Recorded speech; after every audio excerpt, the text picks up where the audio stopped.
Welcome everyone. Welcome to SurrealDB SurrealDB Stream, number 12, where we're focusing on data modeling and performance. So we're joined here today by Alexander. He's going to be talking about diving into data modeling in SurrealDB and also some of the performance aspects of that. And this topic is, of course, really interesting and really important as we move towards our production-ready version in a couple of weeks' time at SurrealDB World. So just to bring that to everyone's attention yet again, if you haven't heard it already, SurrealDB World, our first conference, also for everything surrounding SurrealDB, will be held in London, September the 13th. If you're able to make it in person, we'd love to see you there. Otherwise, we'll be on streaming online as well, live. So it'd be great to have you there. If not, you won't miss out on anything, don't worry. And we've got some exciting things we'll be sharing. So Alexander, great to have you here. Tell us a little bit about data modeling and what you're working on at the moment. Sure. So when it comes to data modeling, there, of course, the word itself is a little bit ambiguous because you have data modeling referring to essentially a type of database, but then you also have data modeling referring to how you transform the data within the database. So I thought since SurrealDB, we are a multi-model database, and we kind of mean that in the type of database. So it would be good to essentially go a little bit over the different types of databases. So, and I have this little picture here, and I think is pretty decent in showing the different types of databases there are. You have relational databases, you have databases focused on time series as a specialized case, and then you have NoSQL databases such as document column, graph database, and whatnot. Now, with multimodal databases, you have aspects of a lot of different things. For example, in relational databases, you have relationships and referential integrity, often through joins. Now, in SurrealDB, you also have relationships and referential integrity, that is through the graph database and part of the document database. Now, we also have the SQL support, transaction assets, indexes, and these kinds of necessary things. But we also are have like high rights. So there's a lot of different things that kind of like goes into the type of database, and SurrealDB kind of stretches over a big portion of that.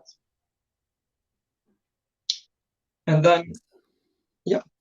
I was going to say, it's interesting, isn't it? You've got three types of database on that slide, but the third group has about 8 different types or more even, especially if you were to look into each of those types specifically, like document and value and graph database. There are so many different types of each of those individual types themselves. But even if you forget about that and you just look at the different, graph, key value, document, and I think it's also important to note, a lot of people say NoSQL.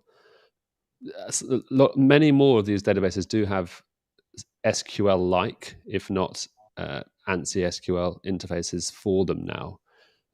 How they store their data is separate from how you query the data with SQL. And that's the same for Surreal. We're obviously not ANSI SQL, we're not traditional SQL as you would find in Postgres or MySQL.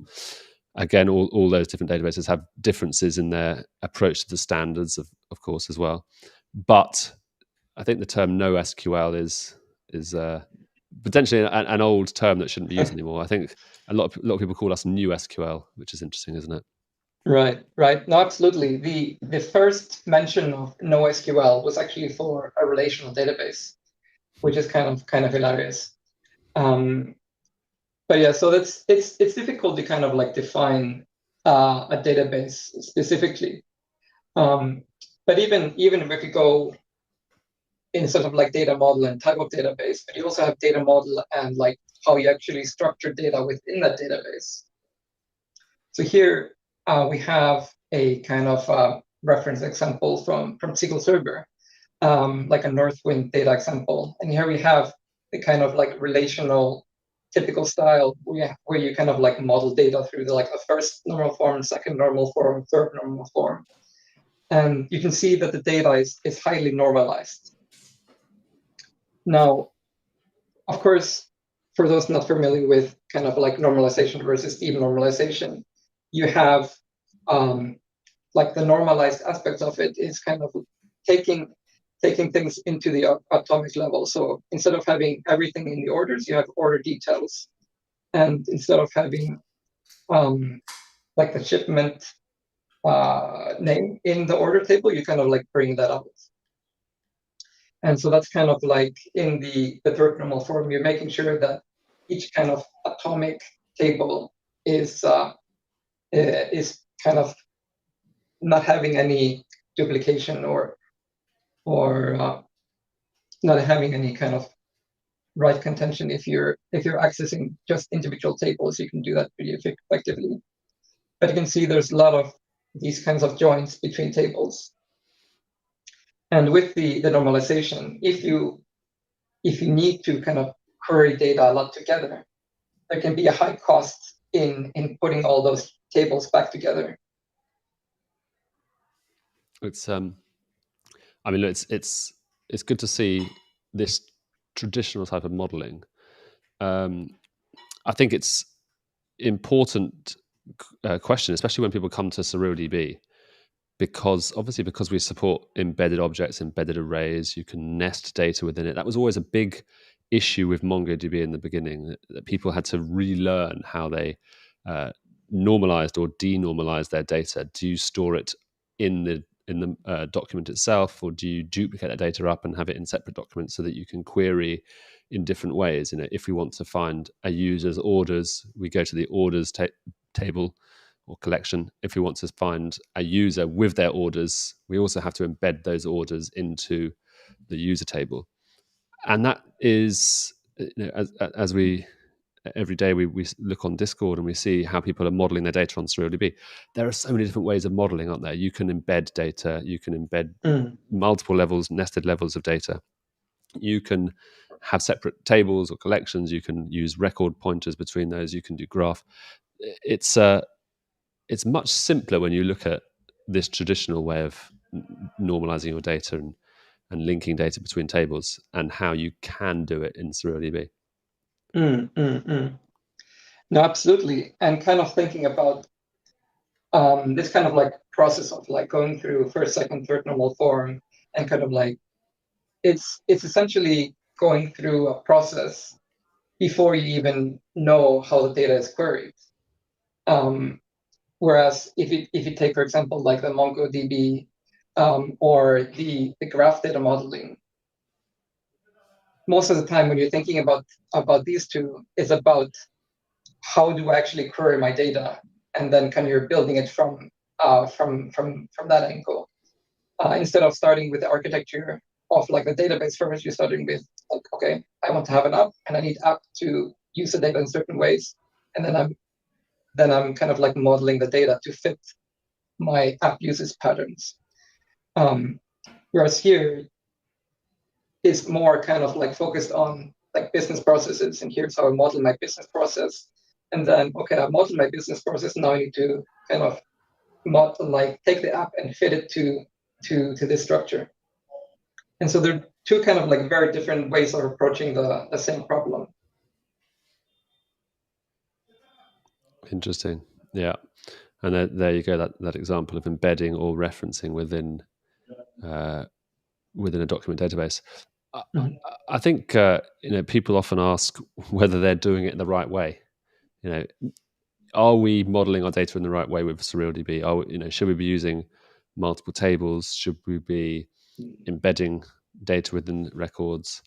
It always comes back to how you're going to query that data, doesn't it? Yes, you can query. SurrealQL has the flexibility that you can query pretty much anything you need to do, but right. Is that the performant way of doing it? And that's the big question. Yeah, no, absolutely, and that's kind of the key thing in terms of in the traditional document style or graph database style. You kind of start with this kind of like schemaless approach, and that also allows you to kind of like prototype quickly and allows you to like do allows your database to conform to your app instead of your app conforming to your database. But then again, you also want to kind of lock things down as things progress. And the kind of SerialDB allows you to have the performance you want from transactions from a very rigid, very kind of defined data model, but a data model that kind of fits to your application. Absolutely. And so, as Toby mentioned, we're kind of approaching the kind of like 1.0 release, and we're kind of, what I've been working on personally is kind of doing some performance benchmarks and some kind of trying to see how things compare. But the reason why we haven't kind of like released it so far is that we're doing a lot of work behind the scenes to actually improve what we're doing. And most recently, we have solved some key issues that were hindering importing of large data sets. And that kind of speaks to, if you think about traditionally how things are done in terms of, in a traditional SQL Server, you have storage and compute very tight together. So if you want to scale things, you have to scale both together. Now, in kind of newer databases like SerialDB, we separated the compute and storage. But that also means that you now have more storage. You have no more to think about in terms of your options. So, for example, with SQL Server, you know kind of like how you would scale it, and there's no way to kind of like change the kind of storage pattern. And there's but with SerialDB or the databases, you can have different storage engines which have different performance pros and cons. Definitely. So I guess that brings our viewers and our followers onto a bigger question, which is, how do you compare? How do you run performance benchmarking against all of these different models, all of this different functionality, that some of which is unique to SerialDB, but if not unique, it's definitely unique in comparison to a single database out there. Not many databases have similar functionality, similar querying flexibility. We've been asked by Daniel on YouTube. Daniel, welcome. Dion, hello as well. Could we get a zoom into the screen so it can be seen a bit easier? I can see. I can zoom in on here, for example. So Daniel, just to summarize on the screen, I can also zoom on this.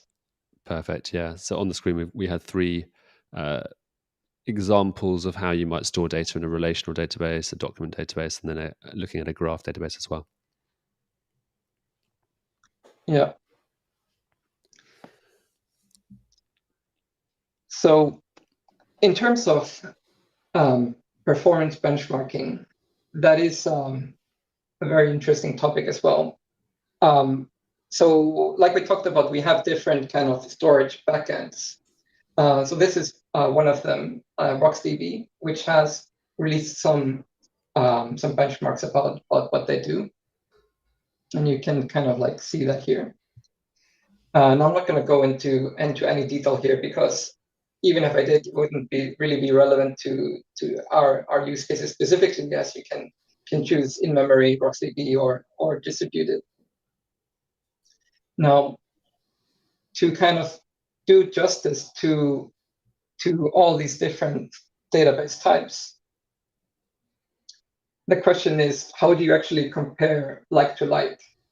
For example, a lot of graph databases don't have ACID transactions, or indexing might work very differently across databases. Databases have different security features.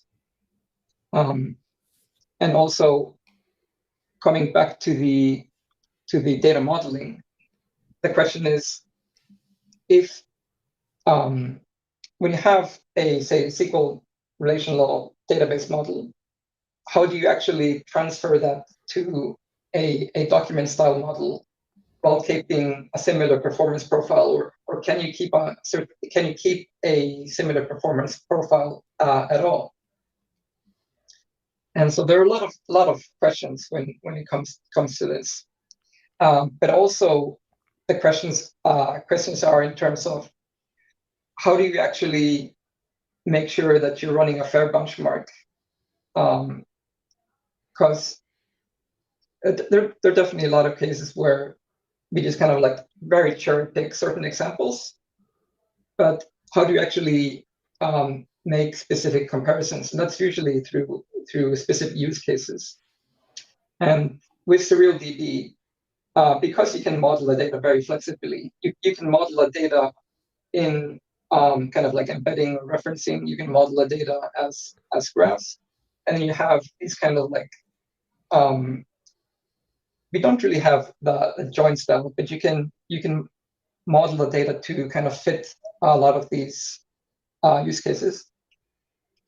And so yeah, so that's kind of the reason why it also takes a little bit of time getting things to be fair, and kind of making sure that for each database style, you're not kind of doing things unfairly.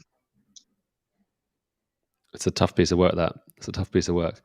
So I guess the big question on everyone's mind, because we've been asked it many times over the last few months, is what form of benchmarking will we be able to have, and what will be expected as we go forward from version 1 and later this year? Yeah.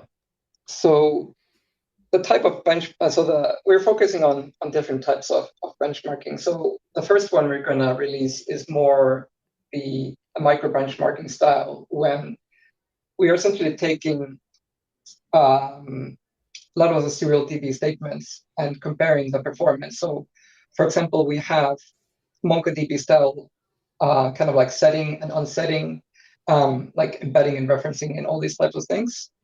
And also we have potential of creating records with the create statement, with the insert statement, with the update statement. And there are many different ways in which kind of, without even comparing across databases, like knowing exactly what performance characteristics, like a set operation versus creating an object, performs, especially at different scales. So those are kind of the first types of benchmark that we'll be releasing. And then kind of moving towards use case type benchmarks. So like, for example, comparing MongoDB with SerialDB in a specific use case. And then having more realistic examples. Because oftentimes these kind of like super generic benchmarks might show that you're very, very good in a certain area, but they don't necessarily have any practical application to yourself. So having something that is kind of closer to what you're looking for is something we're definitely looking into, like more a real world style benchmarks. Yeah, that's important, isn't it? And it's also, you mentioned real world style benchmarks. People often, when you look at these benchmarks out there, people don't run queries in those ways. They don't try and loop over millions of records across a cluster, let's say, necessarily in a single go. They will use other functionalities of the database, or they'll have an API layer sitting in front, or they'll have other platforms that play a part in their technology infrastructure that all need to be accounted for. And with SerialDB, you have a lot of that functionality built in already. You have authentication, or you have scripting within the database. All of this functionality, when compared with other databases, can be done, but you're often needing to use other products. And how do you benchmark that? How do you benchmark that fairly and according to real world scenarios? And as a valid point you raised, keeping this to simple benchmarking to show actually what can be done. And I want to be doing X in the real world. Does Y enable me to do that on SerialDB, and how is the performance of that? And that's a really good point. Yeah, and in fact, a lot of users have been asking us, like, how does SerialDB scale, and like how do kind of like queries run? And because we're covering such a big surface area, essentially, in terms of everything from getting started with the application towards having permissions in there, connecting directly to the database if you like, or if you're connecting to through a library like Python or so forth. Those would have different performance characteristics. If you're just using SerialDB as a typical database with none of the permissions, then you would have a difference if you're comparing it to having permissions and if you had to use like a third-party library on top of that. So we're definitely pretty interested in seeing how kind of like simplifying the entire stack compared to having a bunch of like third-party libraries or layers sitting on top of the core database will perform. Awesome. No, it's definitely interesting. I guess when can users expect these benchmarks, and is this something that's static, or do these change and update and improve over time as we go towards the end of this year and into next year? Yeah, no, it's absolutely. So for the micro benchmarks, we'll have them available on the SerialDB documentation page, and it will be per release. So like, for example, beta 9, beta 10, and then the production release. And so you'll be able to see like the performance improvements that we're making. And with those performance benchmarks, it will kind of be updated per release. It might be on a better schedule, but that's kind of the plan so far. And then Awesome. Sounds great. And then once we have, because there are a few features still missing for real world benchmarking that we're introducing in our production release, like focusing more on the indexes and so forth. So there are definitely more things coming after the 1.0 release, but just kind of like answering the kind of key questions of like, what is the scale of data that I can use, and what type of patterns work better than others are definitely things that we are going to be releasing in our docs page before the event. Amazing.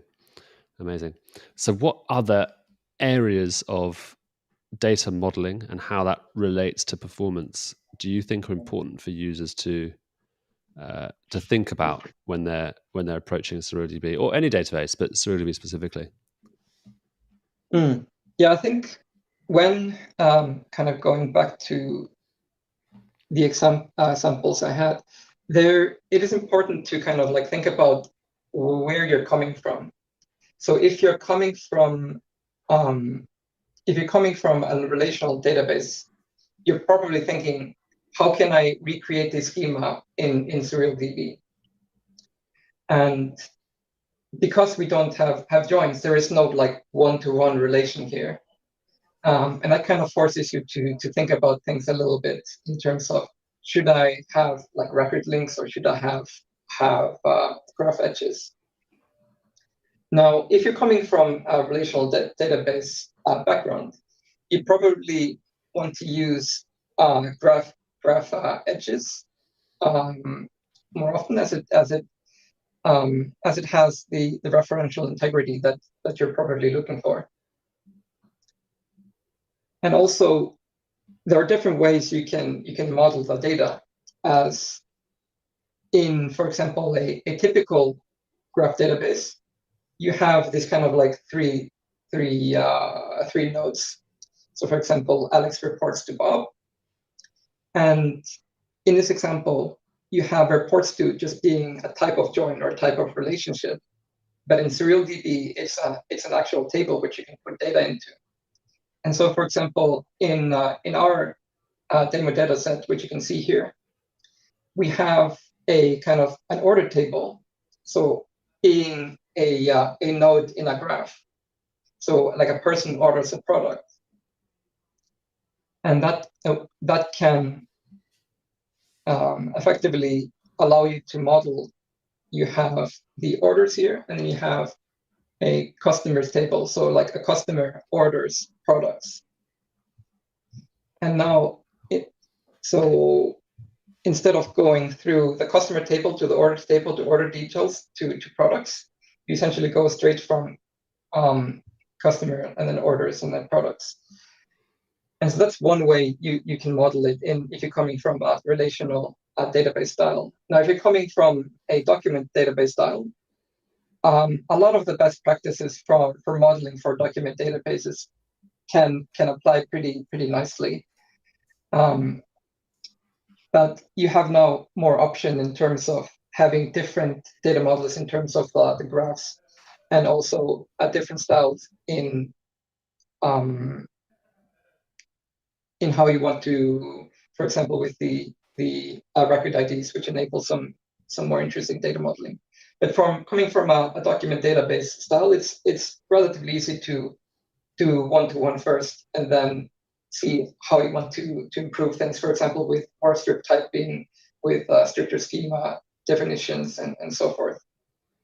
That's awesome. Just to jump in there, we've got an amazing blog post written by Pratim on looking at an e-commerce store and the differences between Postgres and Postgres SQL or traditional SQL, and how you might do that in SerilQL, which is a start into this rather large topic to do with how you might model something in SerilDB rather than a traditional database. We've got other tutorials being worked on at the moment and coming soon, don't we? I think as well. Yeah, no, we definitely have.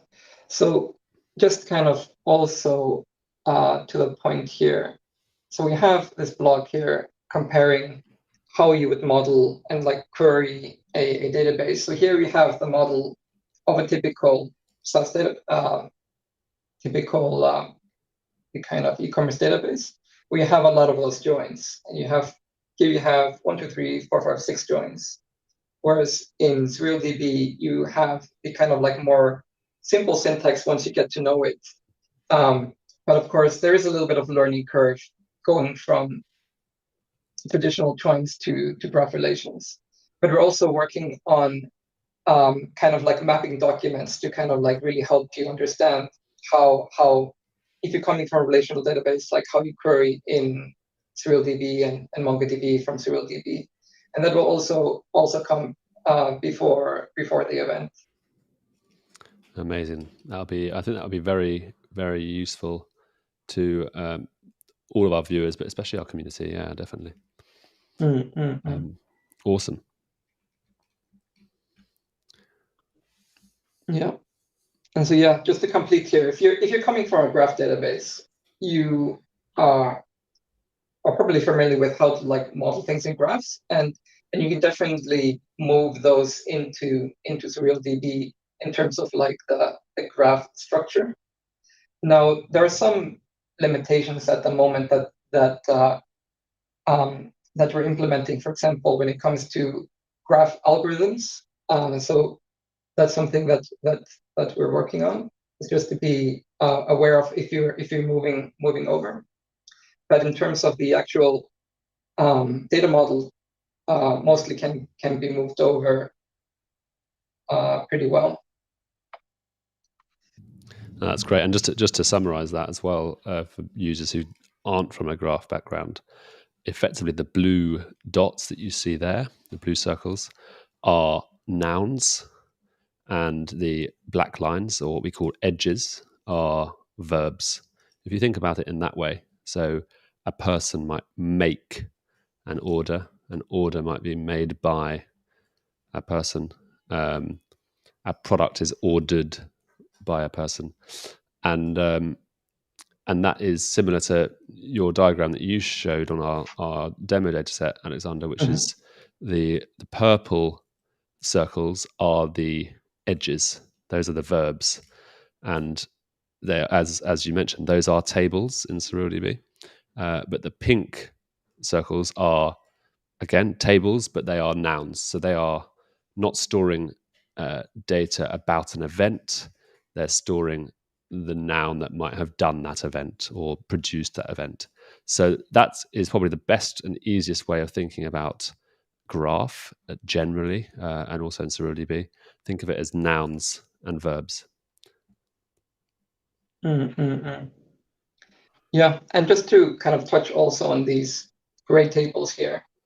When you're looking at kind of like performance across different database models, you generally find that graph databases tend to perform really well on like complex relations. Say you wanted to kind of like traverse this entire line here.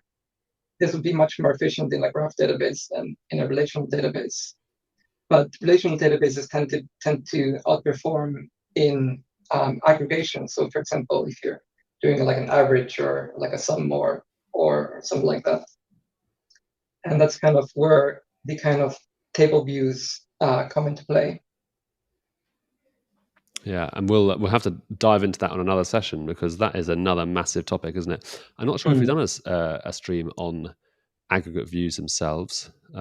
We've mentioned them many times, related to other functionality. They become really interesting when you're working with live queries and live data that changes as well, especially for dashboard views and, as you say, collected aggregate data. But yeah, that's a topic for another time, another stream in the future sometime. No, absolutely.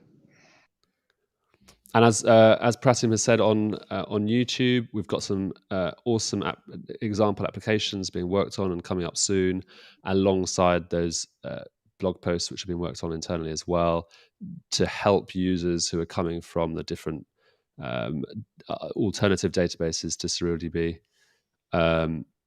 whether that's traditional SQL like Postgres or MySQL, or whether it's MongoDB or Neo4j as well. We're going to be having loads of tutorials and examples to help users, to help the community get going when you come over to SerilDB. Han has said the idea verb table is too cool. I think that's an interesting take that I think a lot of people have when they come to SerilDB or actually see graph modeling for the first time. Actually, graph modeling is natural. You're not thinking about things in table form with integer IDs. You're thinking about things in the same way that your mind or the real world is modeled, in a way. And sometimes it does take a little bit of a time to get your head around how that works or what that is. But when you see it and when it works, it makes sense, doesn't it? No, absolutely. It's kind of it's interesting in terms of, there is of course like the trade-off of like simplicity and performance, but oftentimes the kind of like trade-off is just your knowledge. Absolutely. So like learning more about like how different approaches work can actually provide more performance, as opposed to just like throwing your compute at it. Absolutely. I think that's definitely, and Pratim's mentioned on YouTube as well. Always, we're really open to guidance or advice on anything that helps developers build on top of SerilDB. If that is a particular use case or a particular application that you want to see, or you want to see examples of, or tutorials around how to build, then we'd love for suggestions in that area. If you're not on our Discord, then jump onto our Discord. Do I have that link here? There you go. You can jump onto this link here if you're not already on Discord, and ask the team, ask the community how you might do something. Our team's on there all the time, helping out anybody who needs guidance on a particular issue. So if you've got suggestions on that, or again, if you've got bug reports or feature requests for the database or for particular libraries, then always jump onto our GitHub issues and submit those as well.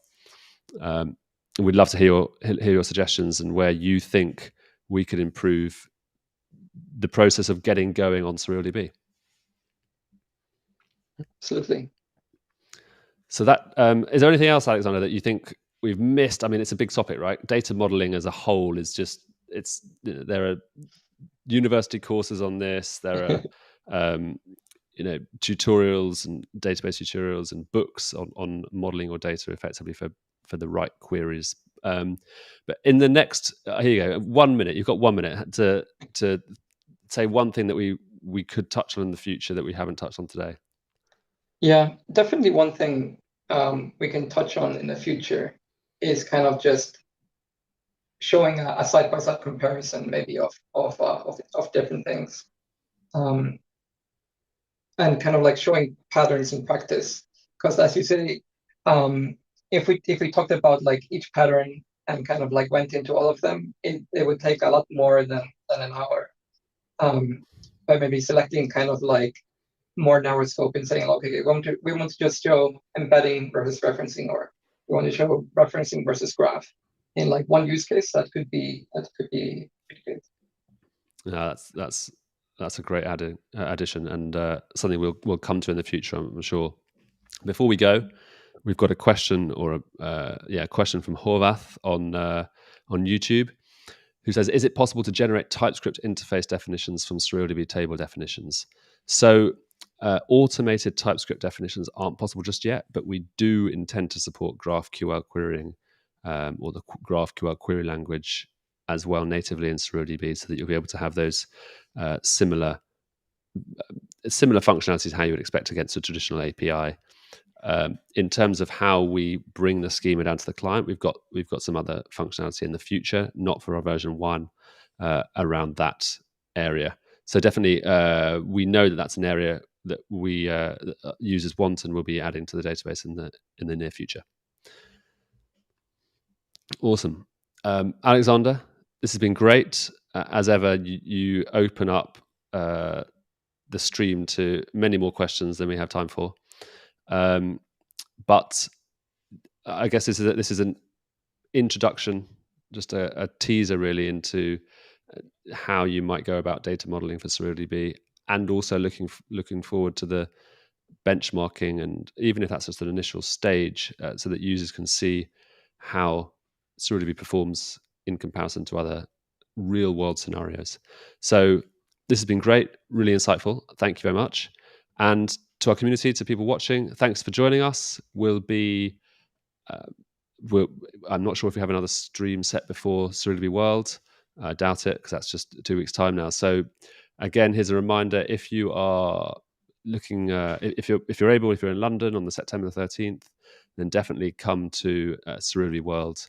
You can sign up for free at this link here at the bottom of the screen. Alternatively, if you're not in London, but you're interested in seeing some of our exciting announcements for version 1 of SerilDB, then sign up online. We'll be live streaming everything that day. You can sign up at serildb.world. So we'd love to see you there. And Alexander, thank you. And yeah, thank you. We'll see you all online soon.